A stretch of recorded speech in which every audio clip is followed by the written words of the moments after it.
नमस्कार, स्वागत है आपका हमारे यूट्यूब चैनल पर। बात करते हैं आरकेएसएमबी के आकलन तृतीय की। आकलन तृतीय है वार्षिक परीक्षा के दौरान आयोजित होगा, जिसके तहत कक्षा 3, 4, 6, 7 में आरकेएसएमबी के आकलन का आयोजन होगा। कक्षा 5 और 8 की बोर्ड परीक्षाओं के कारण उनके लिए तृतीय आकलन नहीं होगा। आकलन तृतीय में किस तरह के प्रश्न उत्तर आएंगे, उसमें हम विषयवार सभी प्रश्न पत्र हल करेंगे। तो सबसे पहले आरकेएसएमबी के कक्षा 3 गणित विषय की बात करते हैं। उसमें प्रश्न किस तरह के आएंगे, कुछ प्रश्न दिए गए हैं जिनको हम हल करेंगे। पहला प्रश्न दिया गया है, दिए गए चित्र में कुल कितने सेब है, या गणना से संबंधित है। कुल सेबों की संख्या को गिनना है, गिन करके आपको उत्तर देना है। तो यहाँ कुल 20 सेबों की संख्या दी गई है, यह सी राइट होगा। इसी तरह अगला प्रश्न है, चौक की संख्या के लिए सही विकल्प चुनना है। चौकों की संख्या कितनी है, यहाँ पर भी गणना से संबंधित है। तो कुल यहाँ पे चौक एक बंडल दिया गया है, बंडल में कुल 10 है और एक्स्ट्रा 5 खुली दी गई है, टोटल 15 हो जाएगी, डी राइट होगा। अगला प्रश्न दिया गया है, संख्या 58 का विस्तारित रूप क्या होगा। तो 5 का दाई के स्थान पे 50 होता है, इकाई के अंदर 8 का 8 रहेगा, यानी ए राइट होगा, 50 + 8। तीसरे प्रश्न में ए राइट होगा। फिर बात करते हैं, रिक्त स्थान के लिए उपयुक्त संख्या का चयन करें। 78 में से क्या घटाया जाए कि 11 प्राप्त हो जाए। तो वो होगी संख्या 66, 67 को घटाने पर 11 प्राप्त होगा, सी राइट होगा। फिर पांचवा प्रश्न दिया गया है, दिए गए पैटर्न के लिए आगे की संख्या क्या होगी। तो यहाँ पे आप देख रहे होंगे 30 के बाद 26 आया, यानी 4 घटाए गए। फिर 26 के बाद 22 वापस 4 घटाए गए, 22 के बाद 18 4 घटाए गए, और 18 के बाद 4 घटाने पे 14 होगा, यानी सी राइट होगा। तो ये एक पैटर्न आधारित है, इसको आपको उत्तर होगा सी।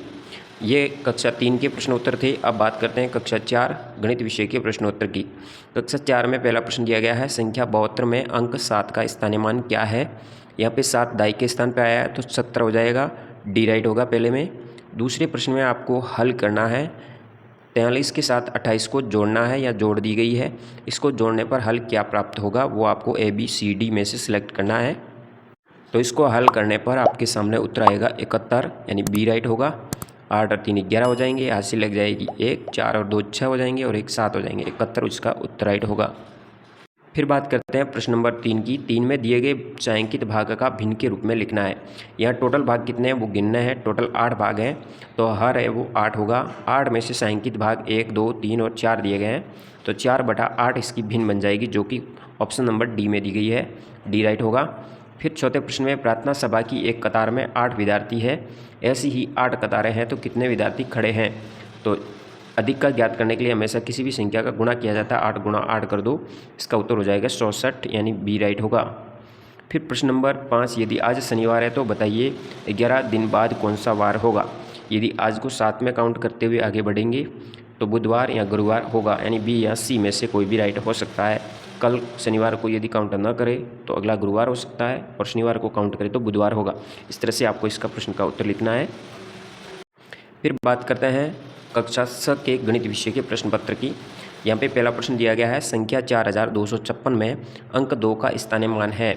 2 का स्थानीय मान है वो यहाँ पे 2 है, सैकड़ा के स्थान पर आएगा, इसलिए 200 होगा, यानी ए राइट होगा। फिर दूसरा प्रश्न, एक वर्ग का परिमाप 16 मीटर है, तो उस वर्ग का क्षेत्रफल क्या होगा, ज्ञात करना है। यदि वर्ग का परिमाप 16 मीटर है तो प्रत्येक भुजा 4 मीटर की होगी। अब 4 मीटर की भुजा होगी तो वर्ग का क्षेत्रफल ज्ञात करने का भुजा इंटू भुजा होता है, 4 का 4 से गुणा करने पर 16 वर्ग मीटर होगा, तो इसका क्षेत्रफल भी 16 वर्ग मीटर होगा। 2/5 की तुल्य भिन्न आपको यहाँ पे ज्ञात करनी है। 2/5 की तुल्य भिन्न कौन सी होगी, तो यहाँ होगी तुल्य भिन्न 6/15, यानी 2/5 का 2 से 3 से गुणा करने पर, और इसको भी 3 से गुणा करने पर भिन्न होगी 6/15, इसकी तुल्य भिन्न। अगला प्रश्न है, एक फैक्ट्री में एक दिन में 256 क्रिकेट के बल्ले बनते हैं, तो मार्च माह में कितने बल्ले बनेंगे।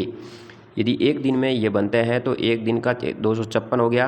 मार्च माह के अंदर कितने कुल दिन होते हैं, 31 होते हैं, तो 31 का इससे गुणा हो जाएगा। इसका गुणा करने पर उत्तर आपके सामने आएगा, तो उत्तर होगा 7937, यानी डी राइट करेंगे। अगले प्रश्न में 729 में से 29 घटा करके 225 को जोड़ना है, इसको हल करना है, तो इसका उत्तर हो जाएगा 925, यानी बी राइट होगा। फिर बात करते हैं अगले कक्षा 7 के गणित विषय के प्रश्न पत्र की। निम्न पूर्णांकों में सबसे छोटा कौन सा है, तो पूर्णांक सबसे छोटा 0 है। संख्या 7855 में इकाई और दाई के स्थान पर आए अंक 5 के स्थानीयमान का अंतर क्या होगा। यहाँ पे दाई के स्थान पे आया तो 50 और इकाई के स्थान पे 5 होगा। दोनों का अंतर ज्ञात करेंगे तो आ जाएगा 45। 50 में से 5 घटाने पर 45 होगा। अगले तीसरे प्रश्न में 4500 ग्राम को किलोग्राम में बदलने पर हो जाएगा 4.5 किलोग्राम, यानी डी राइट होगा। अगले चौथे प्रश्न में यदि आपको 30 रुपये मूल्य की 15 पुस्तक खरीदनी है, लेकिन अब पुस्तकों का मूल्य 30 रुपये से बढ़कर 45 रुपये हो गया तो कितना अधिक मूल्य देना होगा। तो पहले तो पता लगाएंगे कि 30 रुपये में यदि खरीदे तो कितना रुपये की आवश्यकता होती, और अब 45 रुपये में खरीदनी है तो 45 का गुणा 15 से करेंगे। दोनों का गुणा करने पर जो आएगा उनमें से अधिक कौन सा है, घटाएंगे तो अंतर आ जाएगा। अंतर आएगा 225 रुपये, यानी सी राइट होगा। फिर पांचवा प्रश्न दिया गया चित्र में सांख्यिक भाग का भिन्न रूप कितना होगा। टोटल कितने भाग हैं, 1 2 3 4 और 5 है। 5 में से 4 भाग सांख्यिक किए गए तो 4/5 भिन्न हो जाएगी, यानी बी राइट होगा। तो इस तरह से कक्षा 6 से 6 7 और 3 4 कक्षाओं के गणित विषय के प्रश्न पत्र RKSMB के तृतीय आएंगे। ये हमने प्रथम अभ्यास प्रश्न पत्र हल किया है। अगले सप्ताह हम दूसरा अभ्यास प्रश्न लेके आएंगे, तो इन्हीं में से RKSMB के तृतीय आकलन में प्रश्न पूछे जाएंगे, इसलिए इसका अच्छी तरह से अध्ययन अवश्य कर लें। धन्यवाद। जय हिंद, वंदे मातरम।